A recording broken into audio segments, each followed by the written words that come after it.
हाँ तो नमस्कार साथियों, आज हम जो है वो राजस्थान इतिहास और संस्कृति के अगले चैप्टर में आगे बढ़ते हैं। और आज हम शुरुआत कर रहे हैं राजस्थान की सभ्यताएं।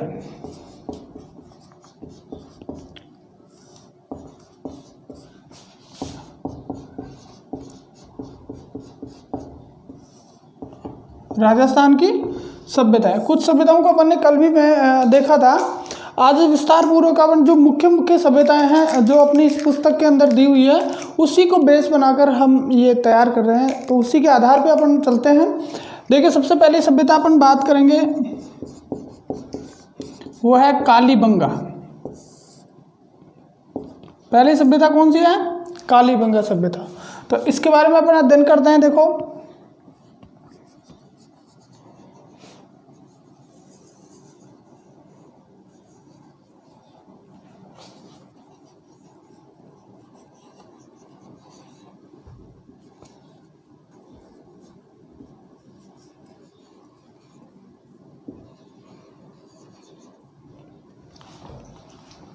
देखिए यहाँ पे अपने दो ज़िले हैं,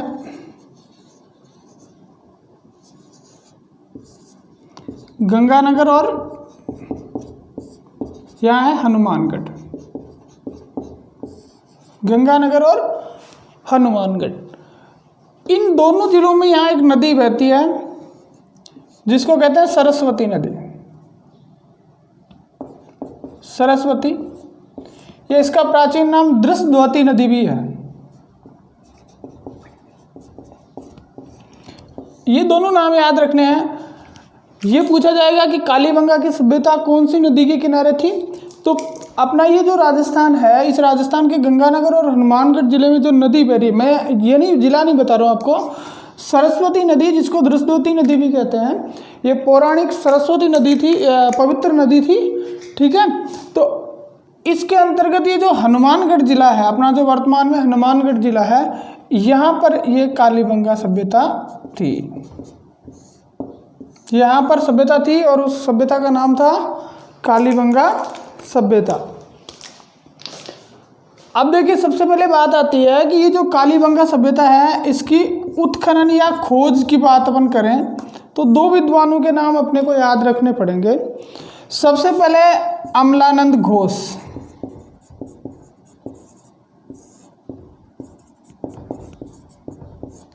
अमलानंद घोष ने सर्वप्रथम क्या किया, इसका उत्खनन किया और सबसे पहले इसको प्रकाश में लेके आए। प्रश्न आ जाता है कि कालीबंगा सभ्यता को प्रकाश में लाने का श्रेय किसको है, तो वो अमलानंद घोष को है। 1951-52 ये पूछ लिया जाता है, तो 51-52 में इन्होंने इसका खोज की और उत्खनन प्रारंभ करवाया। ठीक है, दूसरा आता है साहब इसमें, इसके साथ एक विद्वान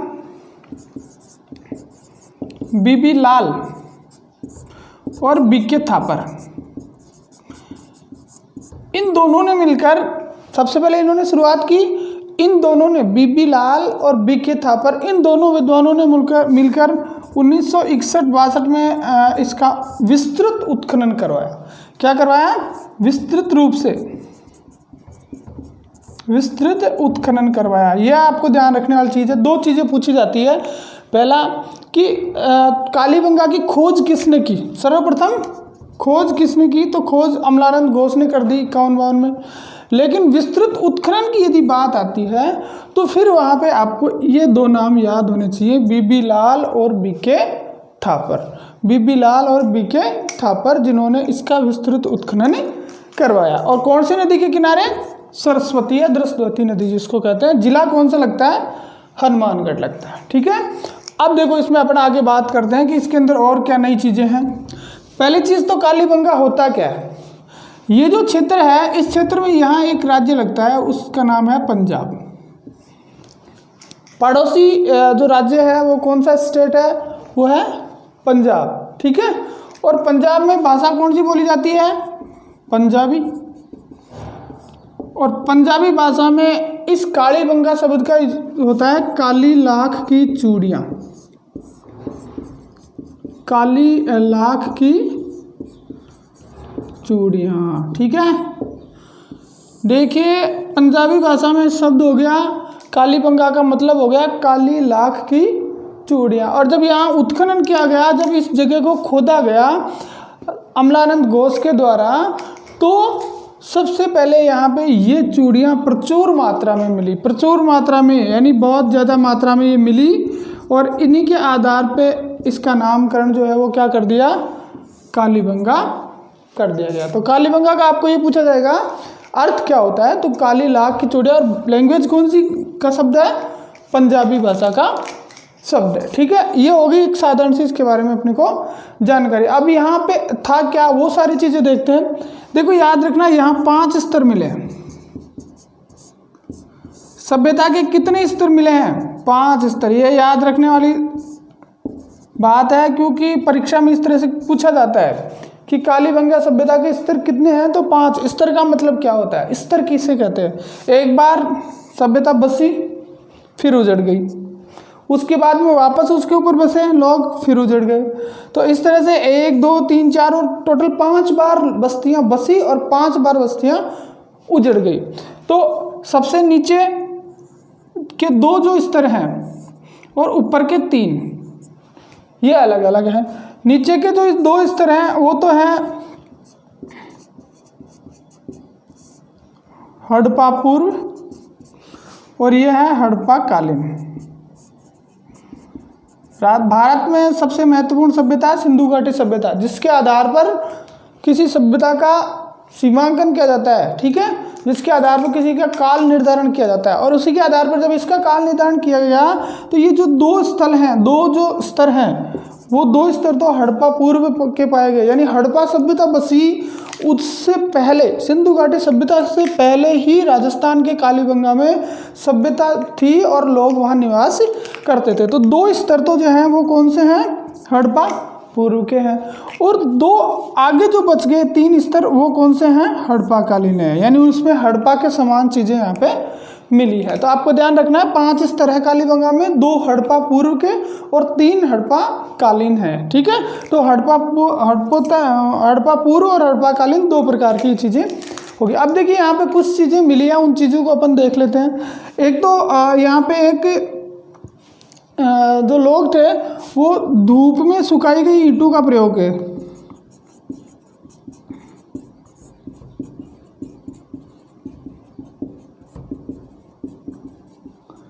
यहाँ के लोग धूप में सुखाई हुई ईंटों का प्रयोग करते थे, पहली चीज़ ये।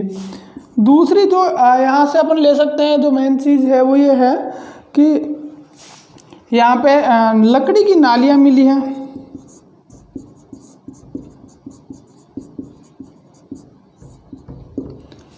कच्चे मकानों के अवशेष भी मिले हैं। और ये जो महत्वपूर्ण जो चीज़ है जो मैं आपको बता रहा हूँ वो आपको याद रखनी, यहाँ पे हवन कुंड के अवशेष मिले हैं। सिंधु घाटी कालीबंगा जो सभ्यता है उससे किसके अवशेष मिले हैं, हवन कुंड के। हवन करते हैं ना, तो जो कुंड बनाते हैं उसके अवशेष यहाँ मिले हैं। लेकिन सबसे महत्वपूर्ण चीज़ ये है कि यहाँ मंदिर नहीं मिला है, किसी प्रकार के किसी मंदिर के अवशेष नहीं मिले हैं, सिर्फ किसके अवशेष मिले हैं, हवन कुंड के अवशेष यहाँ पर अपने को देखने को मिलते हैं। ठीक है, इसके साथ साथ देखते हैं अपन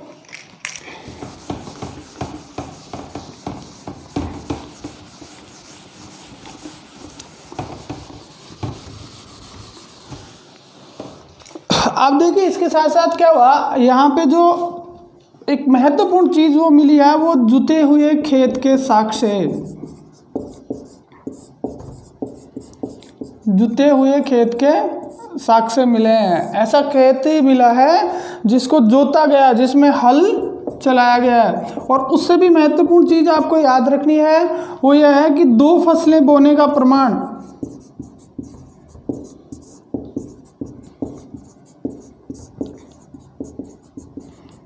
सबसे पहली चीज़ तो खेत जुता हुआ मिला है, और दूसरा 2 फसलें बोने का प्रमाण। देखिए अपन थोड़ा सा बाहर जाके बात करते हैं कि 2 चीज़ें होती है, पशुपालन और कृषि। राजस्थान में यदि अपन पशुपालन की बात करते हैं तो राजस्थान में पशुपालन का, और राजस्थान क्या कहें पूरे भारत की बात भी कर लें तो पशुपालन का अवशेष मैंने आपको कल बताया था बागोर में मिला है, और वो कहाँ पे है? भीलवाड़ा में। ठीक है। और कृषि के अवशेष की बात करें तो राजस्थान की दृष्टि से तो कृषि भी कहाँ मिली है? यही मिले हैं। लेकिन भारत की दृष्टि से बात करें या एशिया की दृष्टि से बात करें तो मेहरगढ़ जो है वो वर्तमान में पड़ता है बलूचिस्तान, पाकिस्तान में।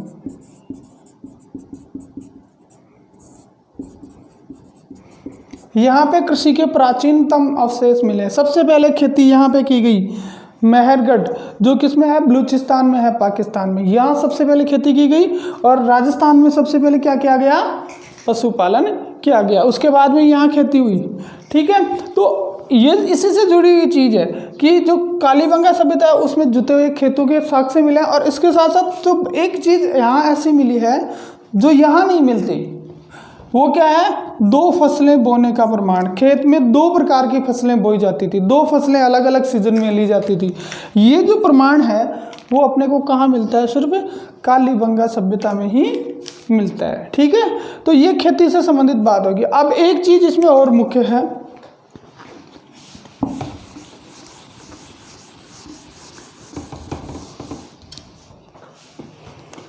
देखिए यहाँ पे क्या हुआ कि एक बच्चे की खोपड़ी मिली।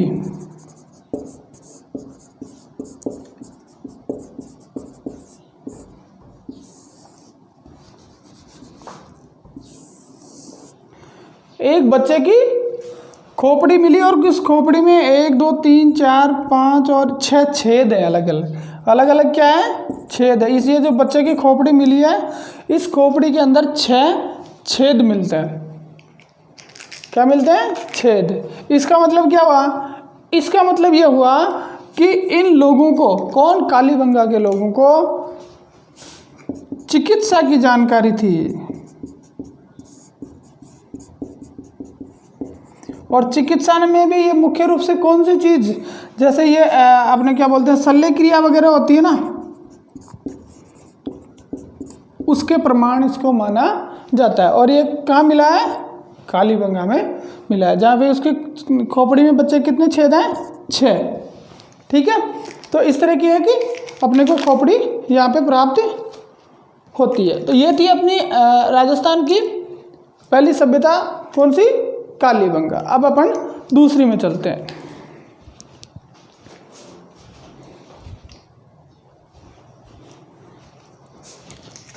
दूसरी देखिए,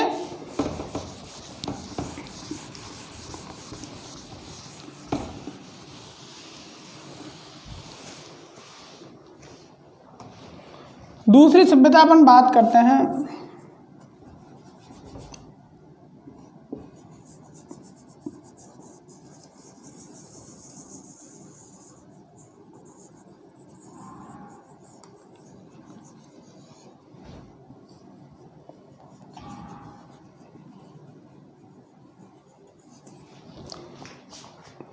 दूसरी देखिए अपन बात करते हैं यहाँ पे अपनी दूसरी सभ्यता है वो इस जगह पे है,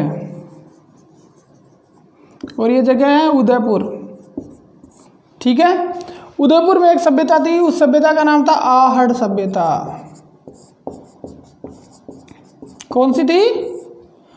आहड़ सभ्यता। उदयपुर में ये सभ्यता थी और इसका नाम था आहड़ सभ्यता। देखिए यहाँ पे एक नदी है और उस नदी का नाम है आयड़ नदी, या उसका दूसरा नाम क्या है? बेड़च नदी। तो सबसे पहले तो ये नदी, ये जो सभ्यता थी वो किस नदी के किनारे थी? आयड़ नदी या बेड़च नदी जिसको अपन कहते हैं। और कौन से जिले में? उदयपुर जिले में। और सबसे बड़ी बात, इस सभ्यता का जो काल था वो 4000 वर्ष पुरानी है। कितनी पुरानी है? 4000 वर्ष पुरानी है। 2 चीज़ें यहाँ पे मिलती है इस सभ्यता में। ताम्र, सबसे पहले लोग किसका यूज करते थे? पाषाण का, और दूसरा था ताम्र। तो ये जो सभ्यता है, कौन सी? आहड़ सभ्यता, ये ताम्र पाषाण कालीन सभ्यता है। कई बार पूछा जा सकता है कि निम्न में से आहड़ सभ्यता है लोह युगीन, ताम्र युगीन, ताम्र पाषाण कालीन। तो आपका एक्चुअल जो फैक्ट आंसर है वो है ताम्रपाषाण कालीन। ये सभ्यता कौन सी है? ताम्रपाषाण कालीन है, उदयपुर में है, आयड़ नदी बेड़च नदी के किनारे है और 4000 वर्ष पुरानी है। तो अब ये सामान्य बात होगी।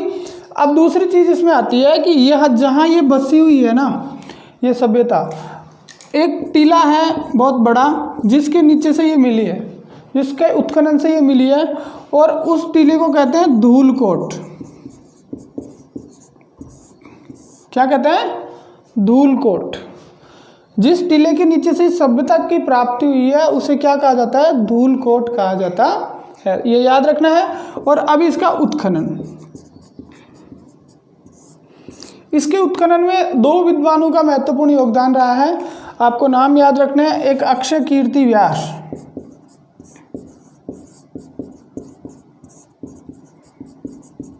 और दूसरे हैं रतन चंद्र अग्रवाल।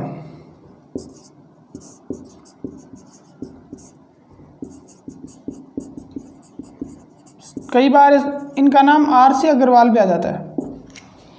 अक्षय कीर्ति व्यास और रतन चंद्र अग्रवाल, ठीक है। तो इन 2 का नाम आपको याद रखना है, अक्षय कीर्ति व्यास और रतन चंद्र अग्रवाल। इन्होंने स्टार्ट में इसकी खुदाई प्रारंभ की करवाई और उसके बाद में इनके साथ एक विद्वान और जुड़े, नाम था H.D. सांकलिया। H.D. सांकलिया, ठीक है। तो ये 3 विद्वानों ने मिलकर, 3 उत्खननकर्ताओं ने मिलकर, ठीक है, इन्होंने जो है वो इसका उत्खनन करवाया। और उत्खनन करवाया तो यहाँ एक सभ्यता अपने को उदयपुर में मिली बेड़च नदी के किनारे, और उसका नाम दिया गया आहड़ सभ्यता। और जिस किले के नीचे ये मिली उसको नाम दिया गया क्या? धूलकोट, ठीक है। अब देखिए इसके अंदर क्या होता है।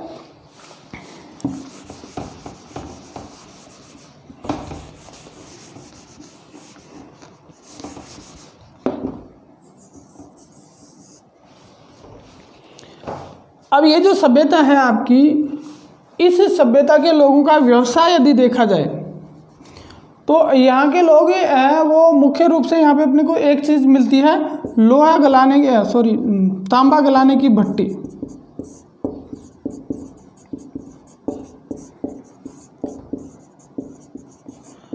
तांबा गलाने की भट्टी मिलती है और प्रचुर मात्रा में अपने को तांबा यहाँ से प्राप्त होता है, प्रचुर मात्रा में।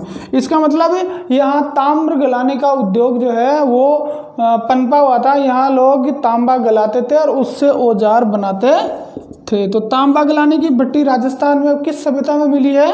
आहड़ सभ्यता में मिली है। आप कमेंट करके मुझे बताएं कि लोहा गलाने की भट्टी कहाँ मिली है। कल की जो क्लास थी उसमें मैंने बताया था कि राजस्थान में 2 स्थान ऐसे हैं जहाँ पे लोहा गलाने की भट्टियाँ मिली हैं, ठीक है। तो वो लोहे काल की बातें थी, ये आपको बताना है कि राजस्थान में लोहा गलाने की भट्टी कहाँ मिली है। और यहाँ है तांबा गलाने की भट्टी। एक तो ये काम था इनका, और दूसरा काम मुख्य रूप से याद रखना, क्योंकि वो गौण रूप से वो कार्य था। वो जो कार्य था, जो दूसरा काम मैं आपको बता रहा हूँ, वो काम यहाँ इनका जो था वो गौण रूप से कार्य था। तो ये उसमें कई बार पूछ लिया जाता है और अपन उसको कंफ्यूज कर देते हैं। वो था रंगाई छपाई उद्योग।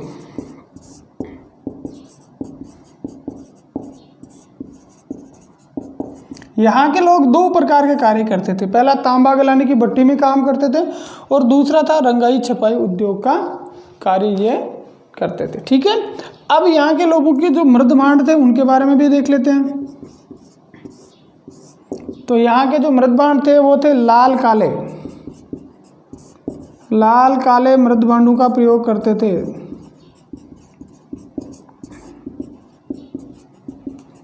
लोग लाल और काले रंग के मृद भांड प्रयुक्त करते थे।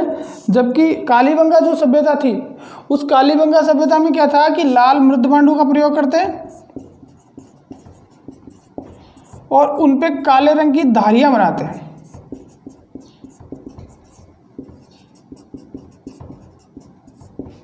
काले रंग की क्या बनाते हैं? धारियां। लाल मृद भांडों का प्रयोग करते हैं और उस पे काले रंग की धारियां बनाते हैं। ये तो कौन सी सभ्यता की बात कर रहे हैं अपन? ये कालीबंगा की है।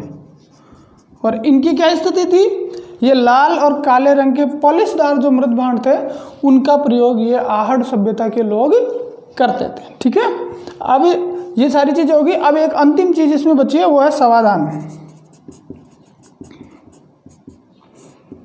समाधान यानी मृत्यु के बाद में शव का अंतिम संस्कार करना। तो सीधी सी बात है कि ये लोग शव को क्या करते थे, गाड़ते थे, शव को गाड़ते थे। लेकिन गाड़ते थे ये तो यहाँ तक तो होने वाली चीज़ हो गई, इसके साथ ही क्या है कि उसको आभूषण के साथ गाड़ते थे।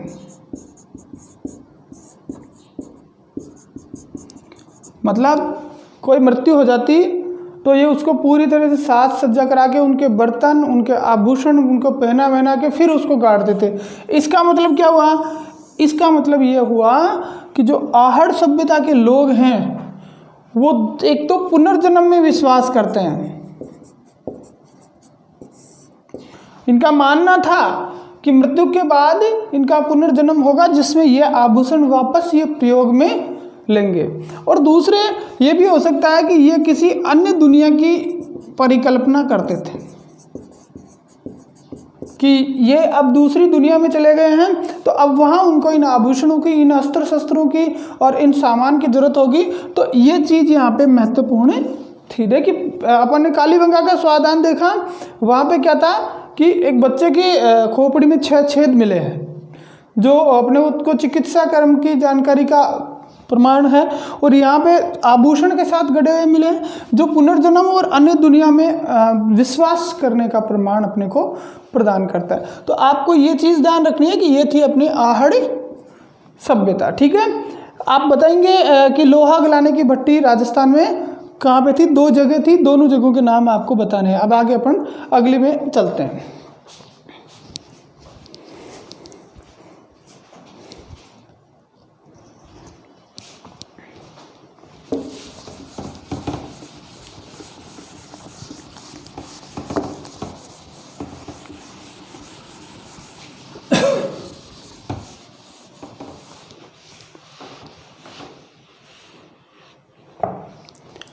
अब देखिए अगली सभ्यता 3 नंबर की सभ्यता अपन देखेंगे।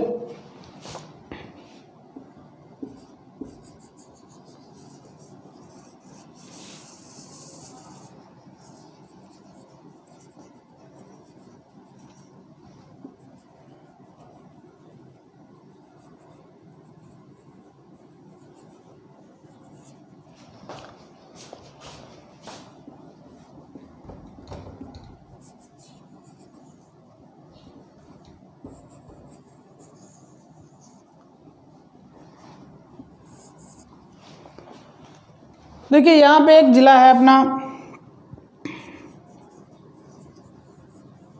लगभग इस टाइप में है, और इस जिले का नाम है राजसमंद। इस जिले का नाम है राजसमंद और इस जिले के अंदर एक सभ्यता मिली है जिसको कहते हैं गिलूंड।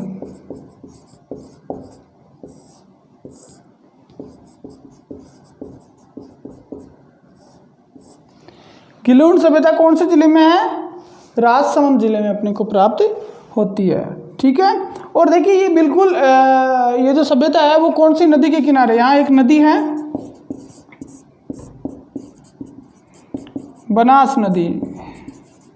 कौन सी, बनास नदी। इस बनास नदी के किनारे ये सभ्यता अपने को प्राप्त होती है। बनास नदी कहाँ से निकलती है, यही राजसमंद में जहाँ हल्दी घाटी का युद्ध हुआ था,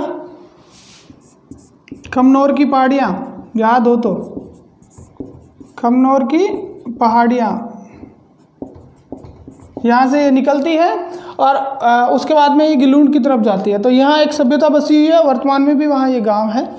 तो गिलूंड सभ्यता है वो कौन सी नदी के किनारे, बनास नदी के किनारे बसी हुई है। अब इतना विस्तृत इसके बारे में कोई ज़्यादा नहीं है। अब इसके उत्खनन के बारे में अपन देख लेते हैं।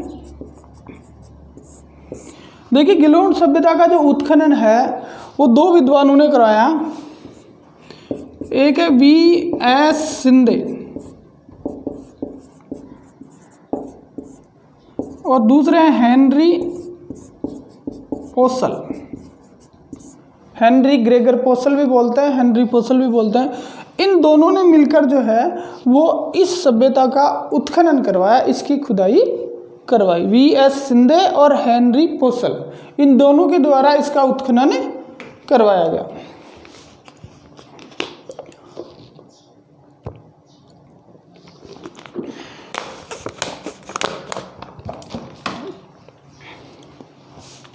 अब देखिए इसके बारे में साधारण सी जानकारी मिलती है, कोई बड़ी विशेष सभ्यता नहीं थी। दो चीज़ें आपको याद रखनी है, जिला, नदी और किसने उत्खनन करवाया। अब यहाँ जो मृदभांड मिलते हैं उनकी एक विशेषता है, उसको आप देख सकते हो।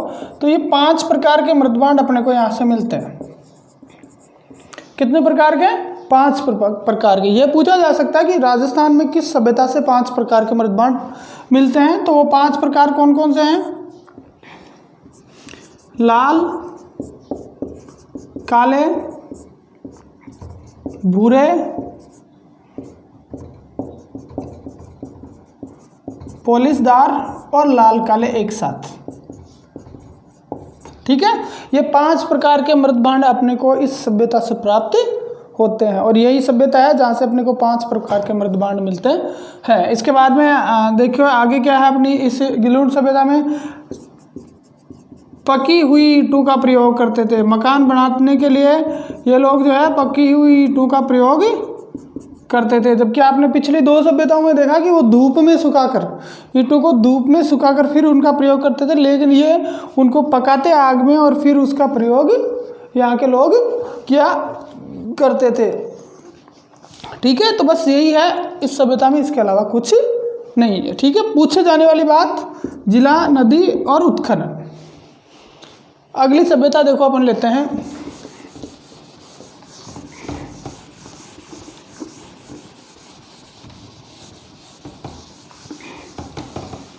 ये अंतिम सभ्यता अपन लेंगे इसमें।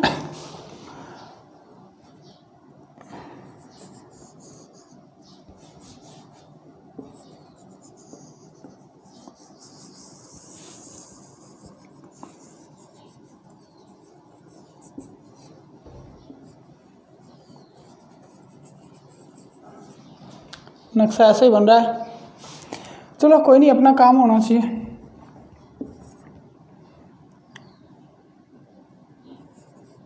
यहाँ अपना जिला है सीकर, और सीकर जिले का जैसे ही नाम आता है एक सभ्यता का नाम आता है, वो है गणेश्वर सभ्यता। गणेश्वरी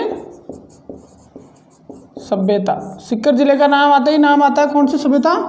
गणेश्वर सभ्यता। ध्यान रखने वाली बात है, कौन से जिले में है? सीकर जिले में। और यहाँ सीकर जिले में एक नदी बहती है जो अंत प्रवाह की नदी है,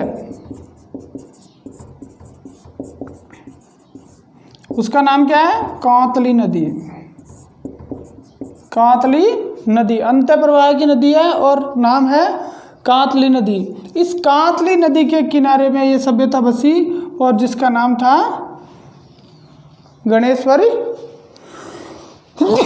सभ्यता, सॉरी गणेश्वर सभ्यता है। और कौन सी नदी के किनारे? कांतली। आपको बताना, आप कमेंट्स करके बताएं कहाँ से निकलती है।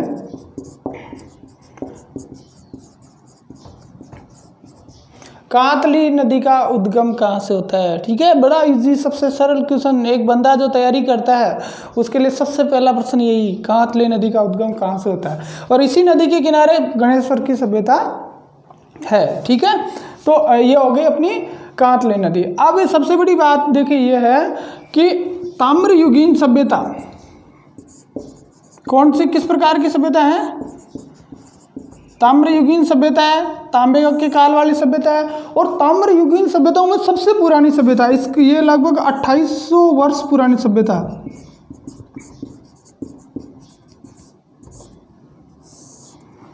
ठीक है, तो इसमें क्या है, सॉरी 2800 ईसा पूर्व, इसका जो काल है ना वो 2800 ईसा पूर्व है। ठीक है, तो ये जो सभ्यता है ताम्रयुगीन सभ्यताओं में प्रथम नंबर पे आती है, इसलिए इसको कहते हैं, सबसे महत्वपूर्ण चीज़ आपको याद रखनी है, इसे कहते हैं ताम्रयुगीन सभ्यताओं की जननी।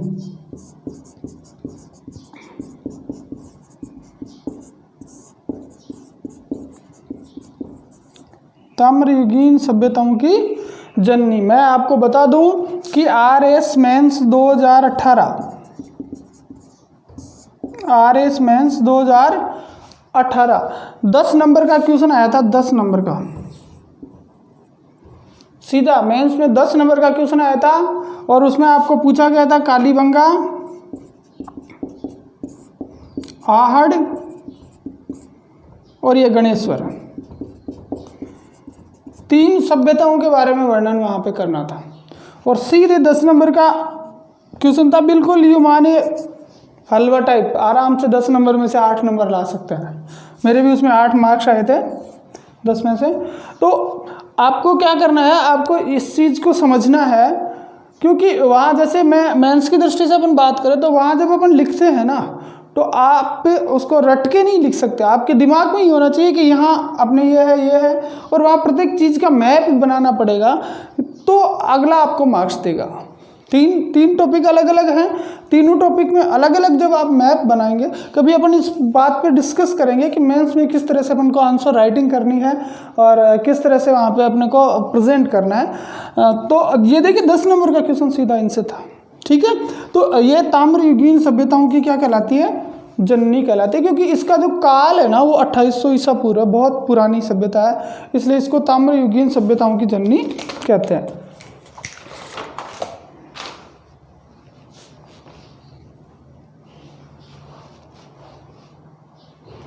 अब वही है, उत्खनन की बात अपन करेंगे। तो उत्खनन में आपको नाम रखना है वही जो पीछे अपन ने नाम लिया था आहड़ वाले में, रतन चंद्र अग्रवाल, यानी RC अग्रवाल, रतन चंद्र अग्रवाल यानी RC अग्रवाल, इन्होंने इसका उत्खनन करवाया, ठीक है। ये आपको ध्यान रखना है। अपन ने जो सभ्यताएं पढ़ी, कालीबंगा, आहड़, गिलोंड और गणेश्वर, ठीक है। अब इस सभ्यता में सबसे महत्वपूर्ण एक चीज और आती है और बहुत सी परीक्षाओं में ये क्वेश्चन पूछा भी गया है, यहाँ जो मृदभांड मिले हैं, मृदभांड जानते हो क्या होते हैं, मिट्टी के घड़े जो अपन यूज करते हैं, वो कैसे हैं, तो उनको कहते हैं कृपवर्षणी मृदभांड, कृपवर्षणी, एक मैं लिखता हूँ, कृपवर्षणी मृदभांड,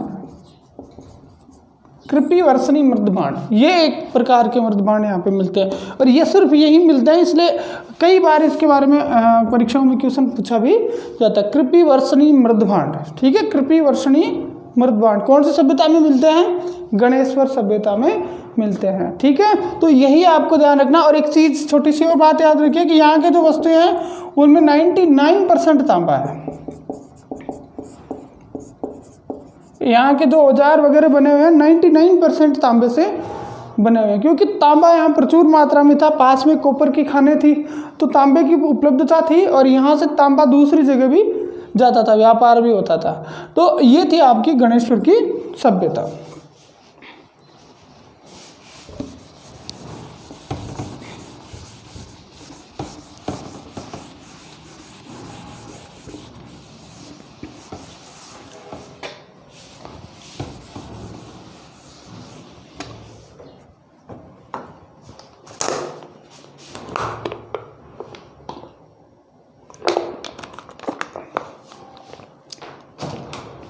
देखो सबसे पहले अपन ने पढ़ा पाषाण काल,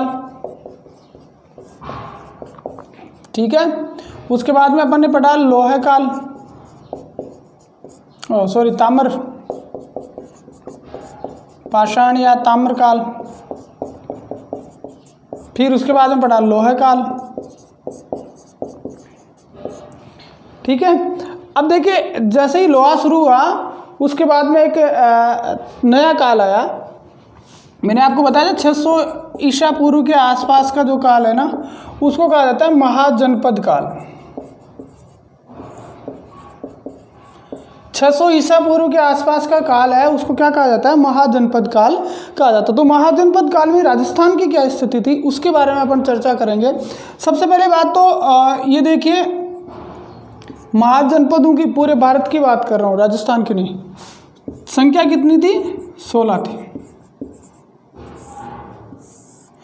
कितनी थी, 16। महाजनपद टोटल कितने थे भारत में, 16 थे, ये याद रखने वाली चीज़ है, ये कॉमन क्वेश्चन है और राजस्थान के भारत के इतिहास से इसको पूछा जाता है। अब दो ग्रंथ अपने को ऐसे हैं जिनसे अपने को इसकी जानकारी मिलती है।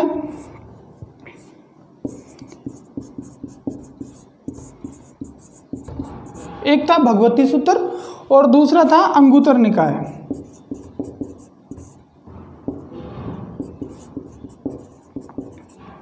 एक ग्रंथ था भगवती सूत्र और ये देखो जैन धर्म से संबंधित था, जैन धर्म का ग्रंथ था, और एक था अंगुतर निकाय, ये बौद्ध धर्म का ग्रंथ था। अब क्या होता है कि जब पूछा जाता है तो इस तरह से पूछ लिया जाता है कि किस ग्रंथ में 16 महाजनपदों की सूची मिलती है, किस ग्रंथ में, एक मिनट, 16 महाजनपदों की सूची मिलती है।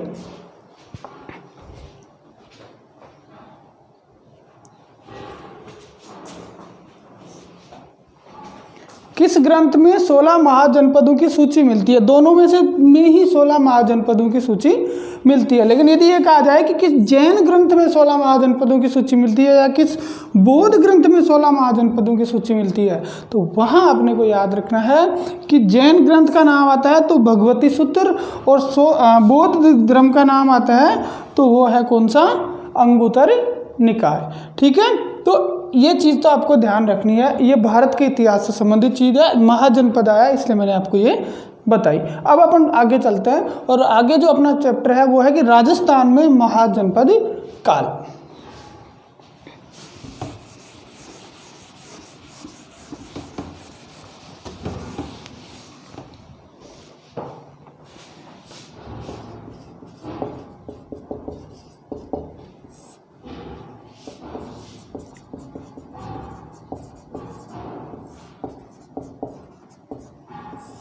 अब देखिए महाजनपद काल अपन एक एक पढ़ेंगे।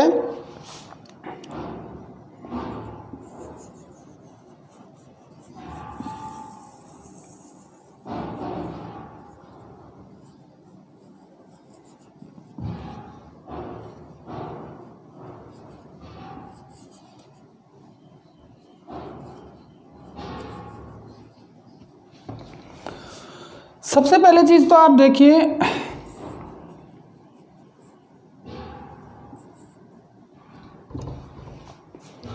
ये जो क्षेत्र है, जैसे यहाँ उत्तर प्रदेश था और यहाँ हरियाणा, ठीक है, इस क्षेत्र में एक जनपद था, बहुत ही महत्वपूर्ण जनपद था और उसका नाम था कुरु जनपद। 16 जनपदों में से एक जनपद था जिसका नाम था कुरु जनपद। और राजस्थान का एक छोटा सा भूभाग जिसको अपन कह सकते हैं एक ही जिला उसके अंतर्गत आता था, अलवर। ये याद रखना है, कुरु जनपद के तहत राजस्थान का कौन सा जिला आता था, तो वो अलवर था। आपको याद होगा कि कुरु जनपद बहुत प्रसिद्ध है, क्यों है कि यहाँ के शासक थे कौरव और पांडव, और इन दोनों के बीच में एक युद्ध हुआ था जिसका नाम था महाभारत का युद्ध। ठीक है, महाभारत का युद्ध हुआ कौरव और पांडव के बीच में, और किस जनपद के लेके हुआ था, कुरु। जगह कौन सी थी, कुरुक्षेत्र। युद्ध कहाँ हुआ, कुरुक्षेत्र के मैदान में। ठीक है, जहाँ पे भगवान कृष्ण ने जो है वो गीता का उपदेश दिया था। एथिक्स में पढ़ेंगे अपन इस चीज़ को।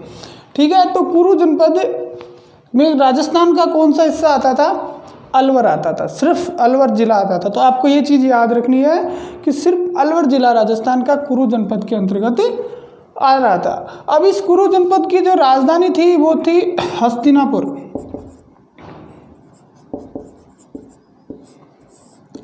इंद्रप्रस्थ भी बोलते थे उसको, क्या बोलते थे, इंद्रप्रस्थ।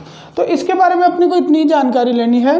राजस्थान से संबंधित बात है वो क्या है, सिर्फ अलवर। ठीक है, अब अपन दूसरे जनपद की तरफ बढ़ते हैं। तो पहला अपना हो गया कुरु जनपद।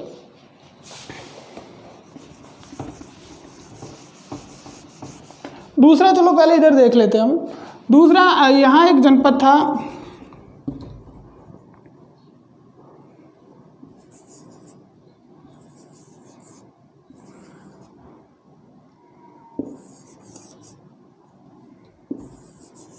ये बीकानेर था यहाँ पे, और ये जोधपुर। तो तो ये जो पूरा क्षेत्र था, इस पूरे क्षेत्र में एक जनपद था जिसको जांगल प्रदेश भी कहते थे या जांगल जनपद भी कहते थे। कौन सा प्रदेश था? जांगल।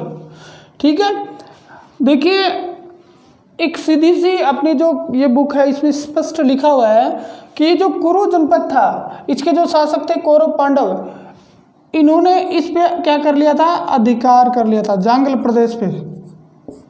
तो जांगल प्रदेश पे किसका अधिकार था? कुरु जनपद का अधिकार था। किस पे? जांगल प्रदेश। एकमात्र यही राजस्थान का हिस्सा था जिसके ऊपर पांडवों का अधिकार था, कौरवों का अधिकार था, कुरु जनपद का अधिकार था। तो ये इसलिए इनके कनेक्ट में आ गया। अलवर तो डायरेक्ट उसमें था ही, इन पे उनका अधिकार अपने को महाभारत से प्राप्त होता है। ठीक है, इसकी राजधानी थी यहाँ पे नागौर, जिसको आज अपन बोलते हैं, और उस टाइम पर उसको बोलते थे आही छत्रपुर।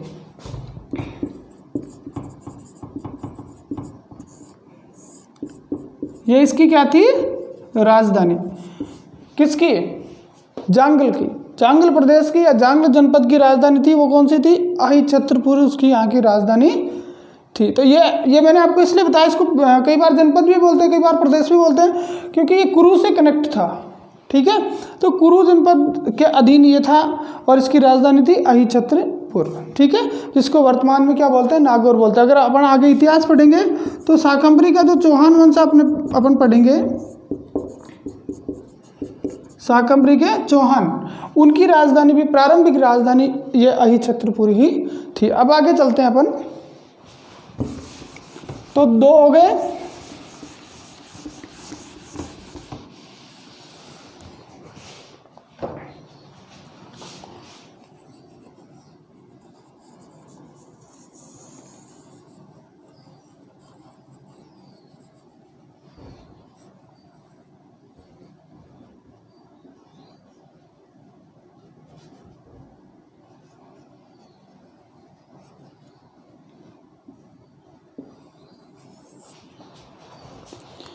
अगला है यहाँ पे अपना एक महत्वपूर्ण जनपद जो है वो है ये जो पूरा क्षेत्र है,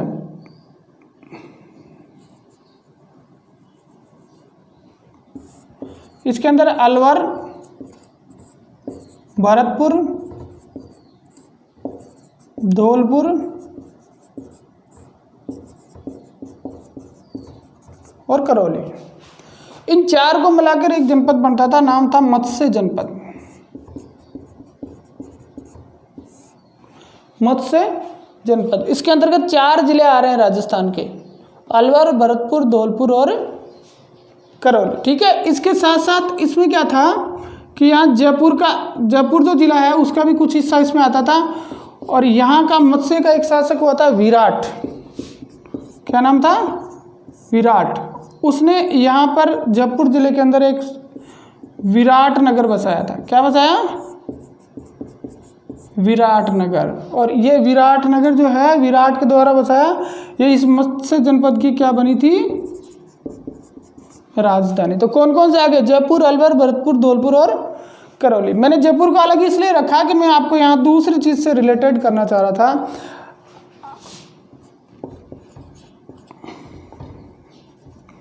राजस्थान का जब आप एकीकरण पढ़ोगे, राजस्थान का एकीकरण, तो उसका जो प्रथम चरण है, 7 चरण थे टोटल, उसमें से जो पहला चरण है उस पहले चरण में बना था, वो क्या बना था? मत्स्य संघ। क्या बना था? मत्स्य संघ। प्रथम चरण में मत्स्य संघ बना था, आपको याद होगा। और इस मत्स्य संघ में यही 4 चीजें थी, इसलिए मैंने जयपुर को इससे अलग ही रखा। तो ये हो गया मत्स्य जनपद, और फिर इसको ये मिलाकर मत्स्य संघ बना दिया प्रथम चरण में। 18 अप्रैल 1948 को ये बना दिया। तो अब अपन जनपद पढ़ रहे हैं तो जनपद को देखेंगे, ये बाद में देखेंगे। मत्स्य जनपद की बात कर रहे हैं। देखिए यहाँ मैंने आपको बताया था कुरु जनपद था, और कुरु जनपद का जांगल से था, अलवर से कॉन्टैक्ट था। यहाँ क्या हुआ कि पांडव जो थे उनको एक कौरवों के साथ, एक छल के साथ, कौरवों ने उनके साथ एक दगा किया, और उनको अज्ञातवास दे दिया। अब अज्ञातवास क्या होता है? उनको कहा गया पांडु को कि यदि 11 वर्ष तो वो वनवास रहेंगे और 1 वर्ष क्या रहेंगे? अज्ञातवास में रहेंगे। अगर वो कर लेते हैं पूरा तो राज उनको दे दिया जाएगा। ठीक है, तो 11 साल तो वो जंगलों में रहे और 1 वर्ष का जो अज्ञातवास था। अज्ञातवास क्या होता है कि इस 1 साल में कौरव उनको ढूंढेंगे और यदि वो उनको ढूंढ लेते हैं तो वापस फिर उनको 11 वर्ष वनवास और 1 वर्ष अज्ञातवास में रहना पड़ेगा, और यदि नहीं ढूंढ पाते हैं तो उन्हें शासन दे दिया जाएगा। हालांकि कौरव बाद में अपनी बात से फिर गए और उन्होंने ऐसा नहीं किया, लेकिन ये था अज्ञातवास। ठीक है, तो कहते हैं कि इन पांडवों ने अपना जो अज्ञातवास का समय था वो कहाँ पे बिताया? मत्स्य जनपद में बिताया। और मत्स्य जनपद की राजधानी कौन सी थी? विराटनगर। तो विराटनगर में जो विराट नामक उस टाइम पे शासक था उसके पास में अज्ञातवास के रूप में इन्होंने अपना समय बिताया, जिसमें भीम जो है वो रसोइया बना, द्रौपदी है वो सैरंध्री नामक दासी बनी। तो वो सारी महाभारत की बातें अपने यहाँ पे नहीं आएंगी, लेकिन अपने को इतना याद रखना है कि इस विराट की एक पुत्री थी जिसका नाम था उत्तरा, और अर्जुन का पुत्र था, क्या नाम था? जिसने पेट के अंदर ही सब कुछ सीख लिया था, अभिमन्यु।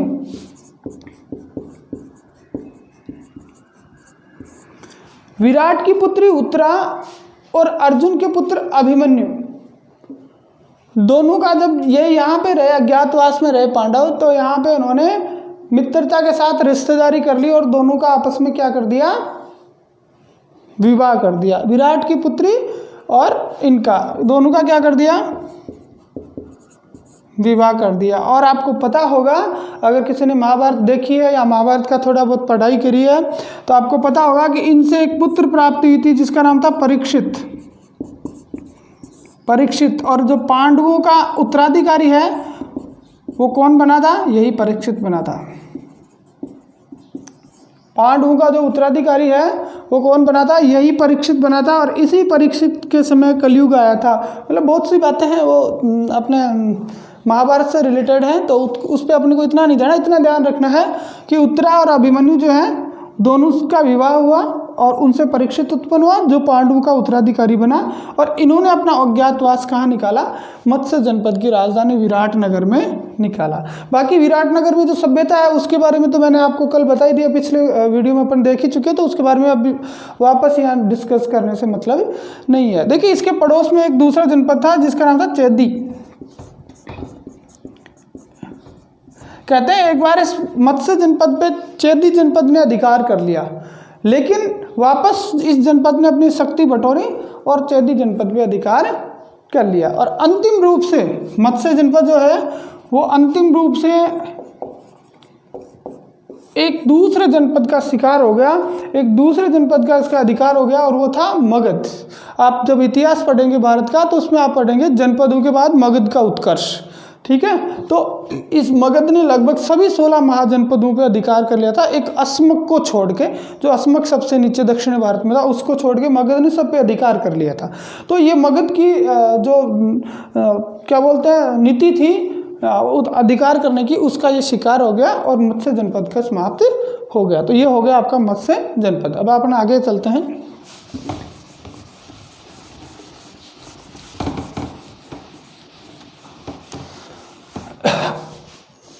दो एक और देखते हैं। देखो, 2 छोटे छोटे जनपद हैं, बस महत्वपूर्ण तो यही था।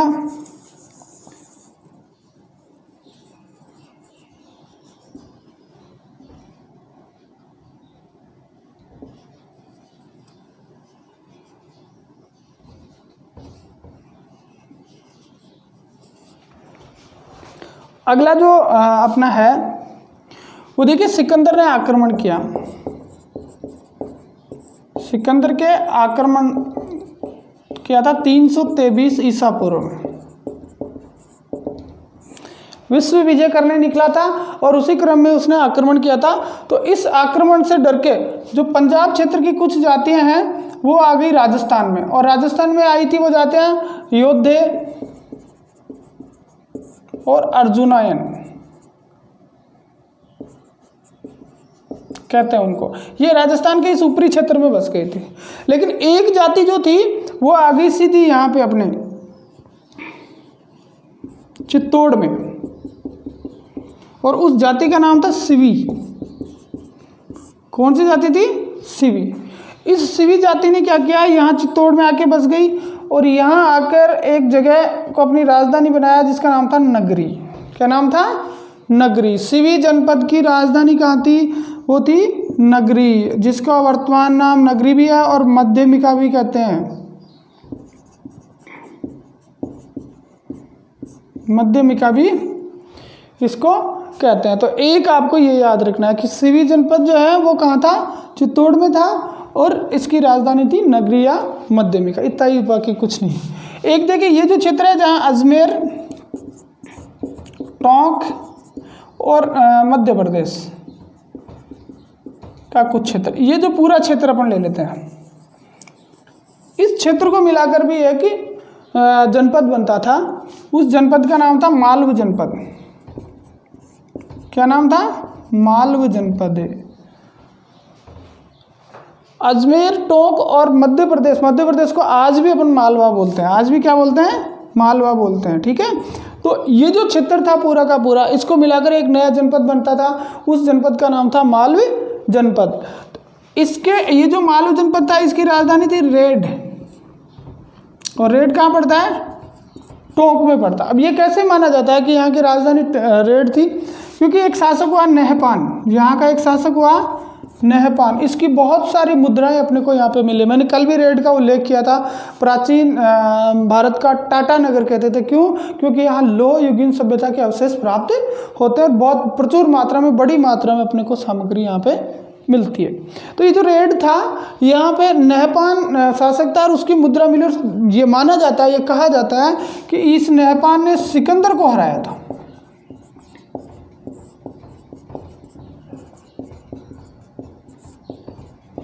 इस नहपान ने किसको हराया था? सिकंदर को हराया था। तो मालवा जनपद का शासक था। आपको याद रखना, अजमेर, टोंक और जो मालवा का मध्य प्रदेश का क्षेत्र है, यहाँ मिलाकर क्या था? मालवा जनपद था। अब उसके बाद में एक अंतिम देखते हैं अपन।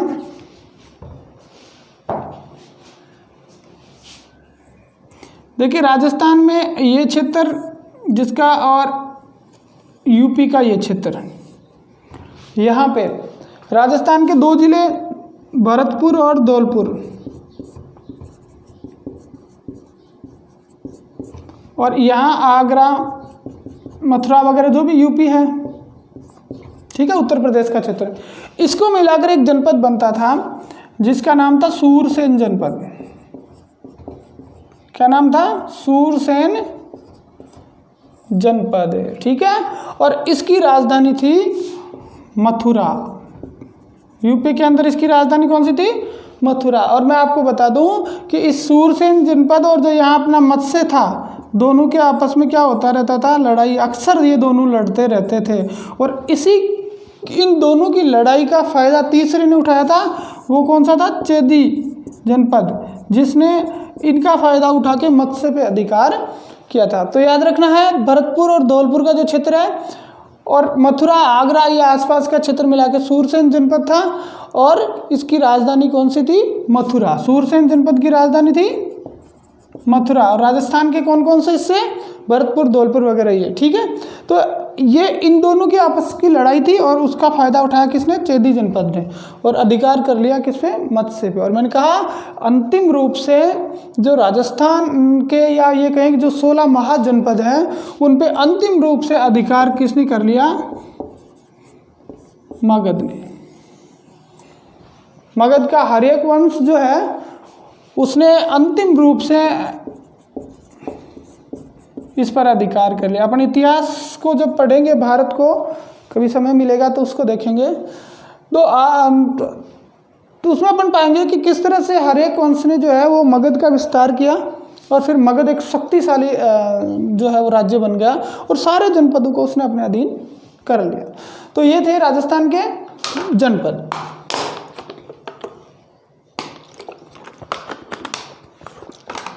अब देखिए इसमें अपन दो चीज़ें और देखेंगे छोटे छोटे, फिर काफ़ी लंबा वीडियो हो जाएगा।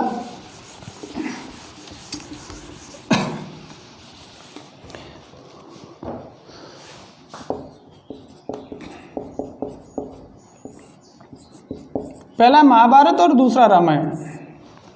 महाभारत और रामायण।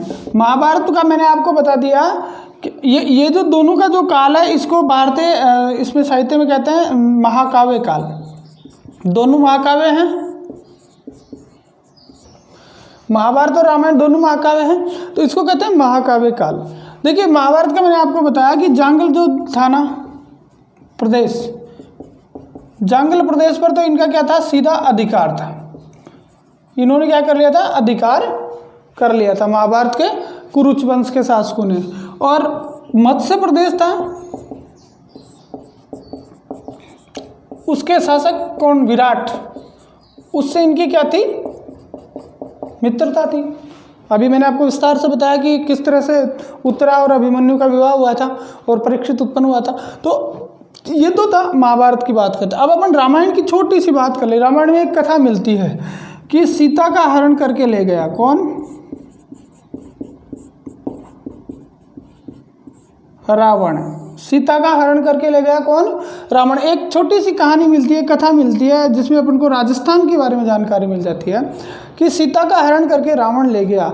जब भगवान श्री राम हैं वो लंका जाने के लिए पहुंचे, आगे गए तो सामने मिला क्या, समुद्र। सामने क्या मिला, समुद्र मिला। अब समुद्र को पार कैसे करें, तो श्री राम के पास एक बाण था जिसको बोलते हैं अमोघ अस्त्र।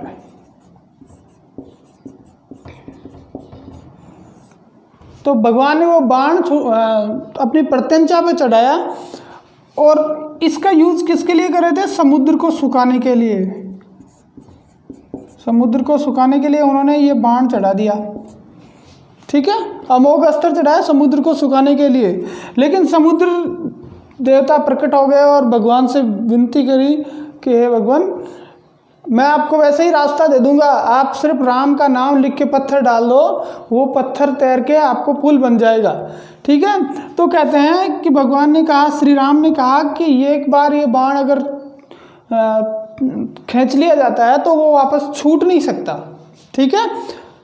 तो उस टाइम पे कहते हैं कि भगवान श्री राम ने समुद्र की विनती पर अपना ये जो अमोघ अस्त्र था ये किस तरफ भेजा, राजस्थान की तरफ छोड़ा।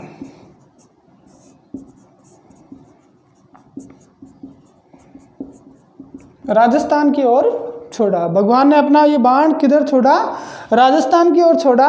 और राजस्थान की जो भूमि जहाँ पे आज मरुस्थल है वहाँ पहले टैथिस सागर था। आप जब ज्योग्राफी पढ़ते हो तो उसमें पढ़ते हो कि टैथिस सागर के अवशेष थे, पेंजिया और पैथेलासा था, दो चीज़ें थी, अपन पढ़ेंगे उसको आगे। तो टैथिस सागर था वहाँ पे, और इस अमोघ स्तर से टैथिस सागर सूख गया और ये क्षेत्र जो है वो क्या बन गया, मरुस्थल बन गया। ये जो कहानी आपने को रामायण में मिलती है, देखो जाहिर सी बात है कि वर्तमान में वैज्ञानिक युग में लोग इस पर विश्वास नहीं करते, लेकिन इससे अपन इतनी बात जरूर लगा सकते हैं कि रामायण का जो काल था उस टाइम पर भी राजस्थान की जानकारी थी, इस क्षेत्र की जानकारी लोगों को थी कि एक ऐसा क्षेत्र भी वहाँ पे है। इसका अनुमान इस चीज़ से लगाया जा सकता है। बाकी परीक्षा में इस तरह से नहीं पूछा जाएगा कि अमोघ अस्त्र कहाँ छोड़ा, लेकिन ये अपन कॉमन सेंस में अपन बात कर सकते हैं। कहीं मेंस में लिखने के लिए जब कभी एग्जाम्पल्स की जरूरत पड़े तो अपन ये चीज़ लिख सकते हैं कि राजस्थान की रामायण काल में भी जानकारी थी। और अंतिम रूप से आप 3 चीज़ें लिख लीजिए। अपना जो वैदिक काल है, वैदिक काल कौन सा, जिसमें वेदों की रचना हुई, उस वैदिक काल में यहाँ पे 3 जो जगह हैं वो मिलती है, 3 स्थल मिलते हैं वैदिक काल के स्थल। अनूपगढ़, तरखान वाला डेरा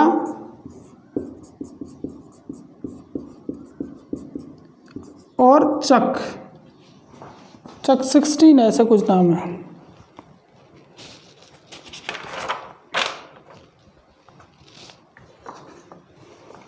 चक संगोल, अनूपगढ़, तरखान वाला डेरा और चक संगोल, ये 3 स्थल हैं जो राजस्थान में वैदिक कालीन है। ऋग्वेद के समय ये 3 स्थल अस्तित्व में थे, ऐसा माना जाता है, ठीक है। तो ये हो गई अपनी जो राजस्थान की जो ऐतिहासिक पृष्ठभूमि थी वो, कल से अपन राजपूत वंशों को प्रारंभ करेंगे।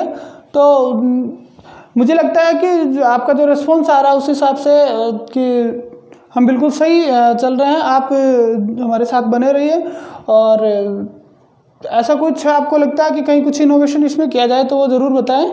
और हमारा जो चैनल है उसको लाइक, सब्सक्राइब और कमेंट आप करते रहें, और बताएं जो 2 क्वेश्चन मैंने आपसे पूछे हैं। धन्यवाद।